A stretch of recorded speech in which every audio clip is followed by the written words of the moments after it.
अस्सलाम वालेकुम, मैं इमदाद सुमरो। जस्टिस काजी फ़ायज़ ईसा की एहलिया सरीना ईसा ने एक बार फिर वज़ीर आज़म इमरान खान को चैलेंज दिया है।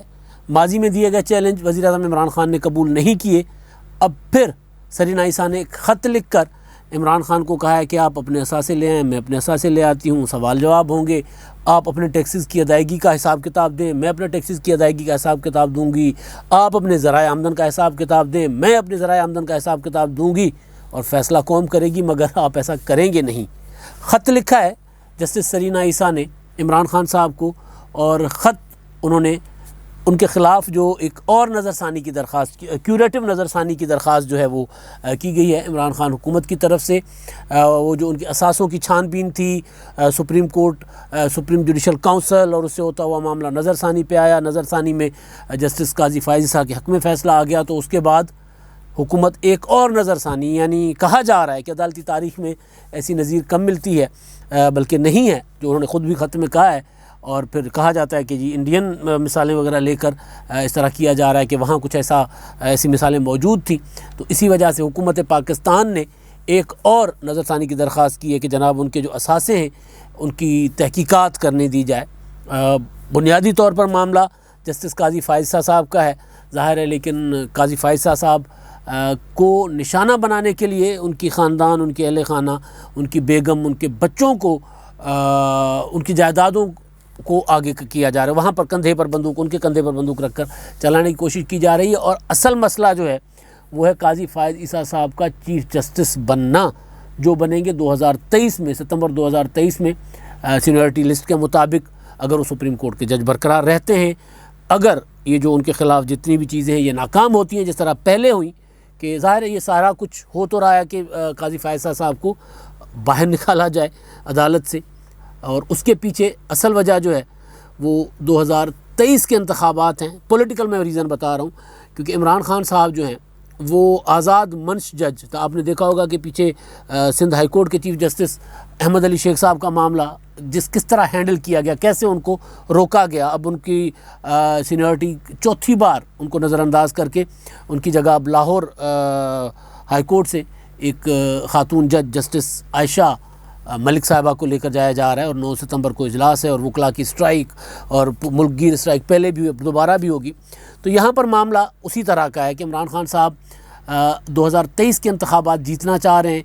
उसके लिए आपने देखा होगा कि किस तरह इलेक्ट्रॉनिक वोटिंग मशीन, किस तरह उजलत में आइनी तरामीम की गई, अपना इलेक्शन एक्ट में तरामीम की गई, और किस तरह अब दोबारा इमरान खान साहब की हुकूमत जो है वो अपनी मर्ज़ी की इस्लाहात और अपनी मर्ज़ी का EVM, यानी वो इस्लाहात तो क्योंकि सेनेट में जाकर रुक गई, तो अब इलेक्ट्रॉनिक वोटिंग मशीन के पीछे पड़ी है। तो इसलिए सिर्फ इलेक्ट्रॉनिक वोटिंग मशीन नहीं, बाकी सारा कुछ हालात वो जो कहते हैं इमरान खान साहब कि जी मैं न्यूट्रल एम्पायर के बगैर नहीं, मैं न्यूट्रल एम्पायर लाने वाला हूँ, तो यहाँ उनको एम्पायर न्यूट्रल नहीं चाहिए, यहाँ पर इनको एम्पायर चाहिए अपना।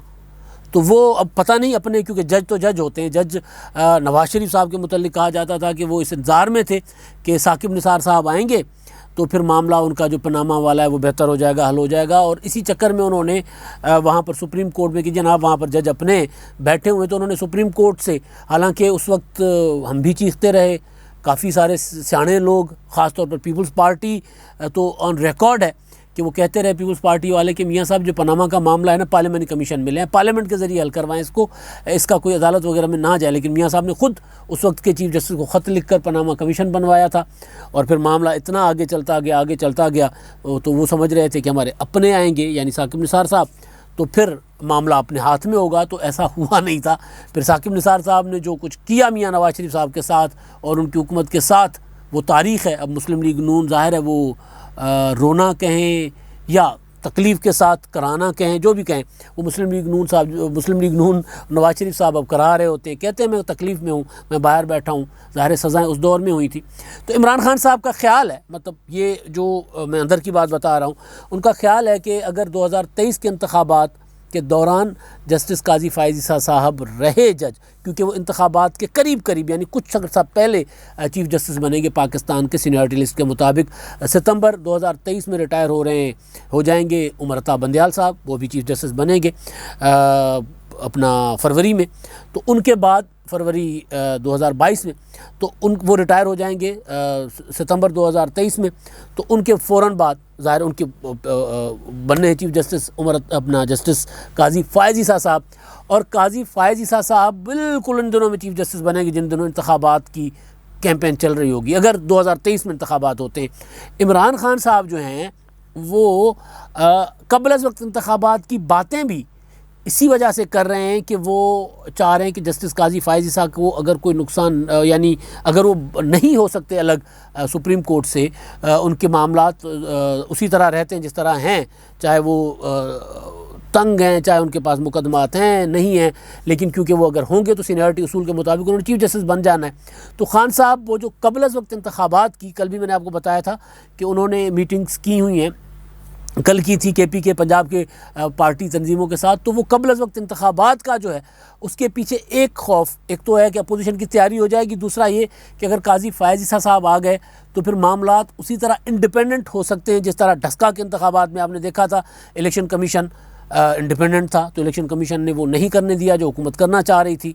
उनके जो आरोज़ थे अपना वो अगवा हो गए, लेकिन उसके बावजूद नतायज जो हैं वो हुकूमत के हक़ में नहीं आए। फिर दोबारा इंतखाबात हुए, हुकूमत के हक़ में नतायज नहीं आए, तो वो इमरान खान इलेक्शन पहले ही आज़ाद है इलेक्शन ने, इमरान खान साहब इलेक्शन कमीशन पहले ही आज़ाद है। इलेक्शन कमीशन ने खान साहब की मर्ज़ी के मुताबिक सेनेट का इलेक्शन शो ऑफ हैंड के ज़रिए नहीं होने दिया।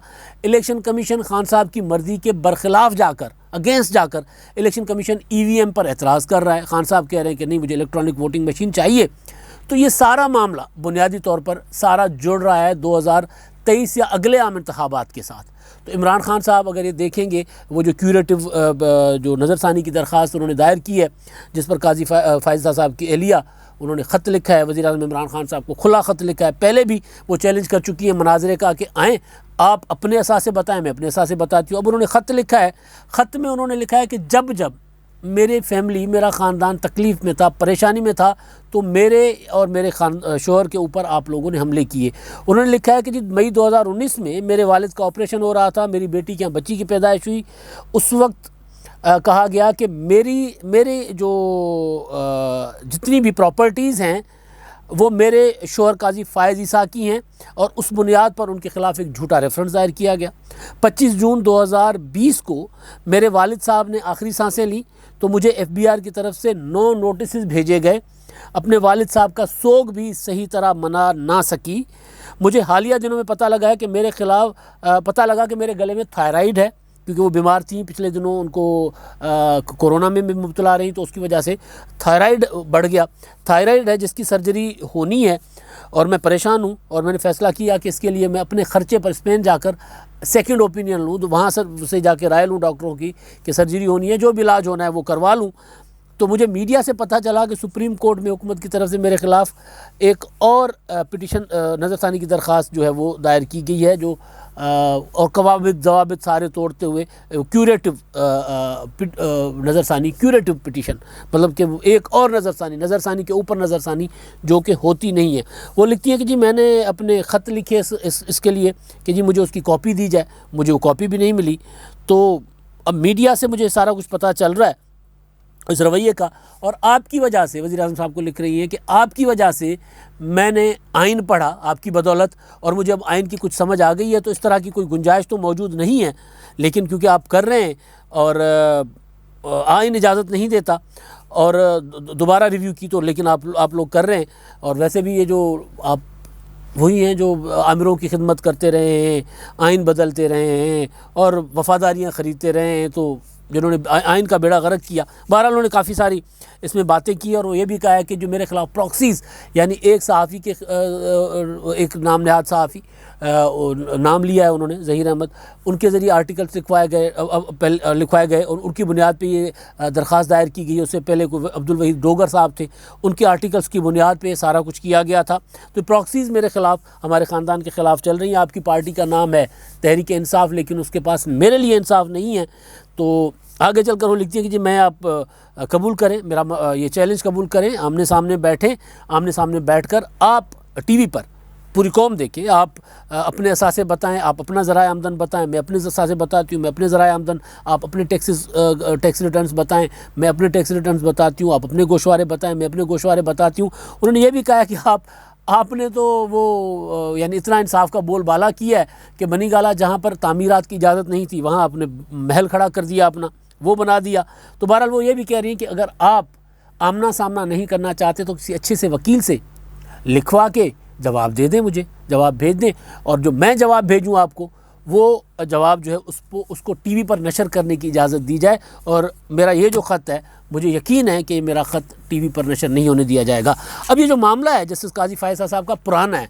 काजी फ़ायज़ साहब के से पहले भी मैं गुजारिश कर चुका हुआ हूँ कि वो जो कोयटा में वकला पर हमला हुआ था, दहशतगर्द हमला हुआ था, जिसमें न जाने कितने वकला शहीद हो गए थे, एक बड़ा हमला था, पाकिस्तान की तारीख़ का बदतरीन हमला। और उस हमले के बाद जब बिलावल भुट्टो ज़रदारी साहब गए थे वहाँ ताज़ियत के लिए, तो मीडिया टॉक करते हुए रो पड़े थे, जिसकी मीम्स बनाई गई थी, जिसका मजाक उड़ाया गया था, ख़ास तौर पर तहरीक इंसाफ के जो ट्विटर अकाउंट्स के ज़रिए, सोशल मीडिया अकाउंट्स के ज़रिए, कि ज़ाहिर है वो बंदा दूसरों के दुख में अपना दुख देखता है। जिनके घरों में जिनके नाना अदालती कत्ल हुए, जिनके 2 मामा जवानी में शहीद किए गए, जिनकी वालदा सरे राह कत्ल की गई, और पता नहीं कितने कारकुन, तो वो एक पूरा, तो वो ज़ाहिर बिलावल भुट्टो और वकला की दुख में, तकलीफ़ में अपनी तकलीफ़ देख रहे थे, तो उनकी आंखों से जब आंसू टपके और वो यूँ अपने आंसू पहुँच रहे थे, तो उस पर मजाक उड़ाया गया था। तो वो उस मामले की जो तहकीकात थी, वो जो धमाका हुआ था, बम धमाका, मुस्लिम लीग नून का दौर था, तो वो भी जस्टिस काजी फ़ायज़ ईसा ने की थी, जुडिशल कमीशन था उनका। तो उन्होंने वो सारा का सारा हुकूमती इदारों, इंटेलिजेंस एजेंसीज़ पर फिक्स कर दिया था कि इनकी जो है वो नाअहली या जो भी कह दें, इनकी नेगलिजेंस की वजह से सारे वाक़यात हो रहे हैं। उसके बाद फिर फैज़ाबाद धरना। अब ये उससे मामला आगे निकल चुका हुआ है। ये सिर्फ यहाँ तक नहीं है कि जस्टिस काजी फ़ायज़ साहब को उनकी पिछली जो आज़ाद मंशी थी, जो पहले उन्होंने जो तहकीकात की हैं, जो सुओ मोटो नोटिस लेकर जो उन्होंने ऑर्डर्स जारी किए हैं, उनकी उनको सज़ा दी जा रही है। वो मामला निकल चुका हुआ है। अब इमरान खान साहब की हुकूमत जो बार बार अदालत में जा कर ये कोशिश कर रही है कि काजी फ़ायज़ साहब ना रहें, उसके पीछे सीधा 2023 का इंतखाब है, क्योंकि इंतखाबात से थोड़ा अर्सा पहले वो आएंगे और उसके बाद तकरीबन कोई 1 साल वो रहेंगे चीफ़ जस्टिस, तो 10-11 माह रहेंगे चीफ़ जस्टिस ऑफ पाकिस्तान। तो अगर उन इंतखाबात के बाद 2023 के इंतखाबात के बाद इमरान खान साहब की हुकूमत होती है, तो वो जस्टिस काजी फ़ायज़ ईसा साहब, जिनके लिए सुप्रीम कोर्ट ने मतलब एक अजीब व गरीब किस्म का ऑर्डर था, जो भी उसको कहें कि जनाब काजी फ़ायज़ ईसा साहब जो हैं वो इमरान खान साहब की हुकूमत के मुतल्लिक़ केस नहीं सुन सकेंगे। मतलब ये तारीख़ में अनोखा वाक़या था कि जी हुकूमत, ये हो सकता है कि आपकी किसी के साथ पर्सनल कोई हो, ज़ाती मामला हो किसी के साथ, तो फिर वहाँ कहा जाता है कि जनाब ये आपके यहाँ पर ज़ाती तनाज़ा चल रहा है जज साहब, लिहाजा आप इस साहब के मुकदमात नहीं सुन सकते। लेकिन हुकूमत के साथ तो किसी का कोई ज़ाती मसला नहीं होता, हुकूमत के साथ तो बराह रास्त अवामी मसाइल जुड़े होते हैं। तो ये तक हुआ कि जनाब काजी फ़ायज़ साहब उन मामलात में नहीं बैठेंगे जो हुकूमत से मुतल्लिक़ हो, इमरान खान साहब से मुतल्लिक़ हों। तो ज़ाहिर है जब वो अगर चीफ़ जस्टिस बन जाते हैं और फिर अगली हुकूमत इमरान खान साहब जिस तरह वो हिसाब किताब लगा के जोड़ तोड़ करके कोशिश कर रहे हैं कि किसी तरह मैं 2023 के इंतखाबात या जो भी इंतखाबात होते हैं, अगले इंतखाबात, चाहे फिर वो पहले भी करवा लेते हैं, तो उन इंतखाबात के दौरान अगर 23 में होते हैं तो वो चीफ़ जस्टिस ना हो, और अगर इंतखाबात कबल अज़ वक्त होते हैं तो उसके बाद फिर 2023 में तो वो चीफ़ जस्टिस बन जाएंगे सितंबर के बाद। तो फिर 1 साल और मुसीबत में इमरान खान साहब की हुकूमत गुजरेगी। तो असल अब वो मामला, पीछे वाले मामला तो पीछे चले गए, लेकिन अब असल मामला ये है कि इमरान खान साहब की जो असल प्लानिंग है अगले 5 साल की, उस प्लानिंग में जस्टिस काजी फ़ायज़ साहब उनके लिए फ़िट नहीं बैठ रहे। लिहाजा ये जो कोशिशें की जा रही हैं, मुसलसल जो तंग किया जा रहा है, जो जस्टिस काजी फ़ायज़ साहब की एहलिया ने ख़त लिखा है, उस ख़त में जो उन्होंने ज़िक्र किया है, उसके पीछे एक माजी है। लेकिन अब माजी से बढ़कर अगली हिकमत अमली है, क्योंकि इमरान खान साहब को न्यूट्रल एम्पायर नहीं चाहिए। वो अपनी मर्ज़ी के एम्पायर लाना चाहते हैं, और वो 2023 या उससे पहले होने वाले इंतखाबात के ज़रिए भी हर सूरत अपनी हुकूमत बनाना चाहते हैं। इसलिए उजलत में कानून साजी कर ली इलेक्शन इस्लाहात के नाम पर, इसलिए वो हर सूरत EVM चाहते हैं। आप देख रहे हैं रोज़ाना की बुनियाद पर EVM का जो है वो राग आलापा जाता है, EVM की खूबियाँ बताई जाती हैं। मतलब ऐसे लगता है कि कोई जादुई डब्बा है, जो अगर कोई बंदा वहाँ पर कोई झूठी हरकत करेगा, जालसाजी करेगा, तो उसका हाथ काट देगी EVM, इस तरह करके बताया जाता है। तो ये सारा कुछ बेसिकली मंसूबा इमरान खान साहब का है, न्यूट्रल एम्पायर को साइड पे करके अपनी मर्ज़ी की मशीनें ला के, अपनी मर्ज़ी के इलेक्शन इस्लाहात ला के अगले इंतखाबात जीतना, तो वो सारा किया जा रहा है। तो उसमें ज़ाहिर है जस्टिस काजी फ़ायज़ साहब तो जज हैं, इंसान तो बहरहाल वो भी हैं, कभी कभी वो भी बहुत ज़्यादा, वो दीवार से लगा लो तो फिर बंदा तंग आके बोल ही पड़ता है। तो कभी कभी अदालत में, या जब उनकी वो ख़ुद अपनी वकालत कर रहे थे अपनी नज़रसानी की दरख्वास्त के मामले पर, तो वहाँ वो बोले थे। तो लेकिन उनकी एहलिया तो एक ज़ाहिर है जज की एहलिया ज़रूर है, लेकिन जब उनके ख़िलाफ़ कोई कार्रवाई होगी तो उसका जवाब तो देंगी, सवाल तो करेंगी। वो सवाल कर रही हैं। उन्होंने एक ख़त में बात ये नहीं की, लेकिन ये मैं आपको अपनी इन्फॉर्मेशन की बुनियाद पर बता रहा हूँ कि काजी फ़ायज़ साहब को अब निशाना बनाने की असल वजह है आइंदा आम इंतखाबात, जो खान साहब हर सूरत जीतना चाहते हैं। अब तक के लिए इतना ही। अल्लाह हाफ़िज़।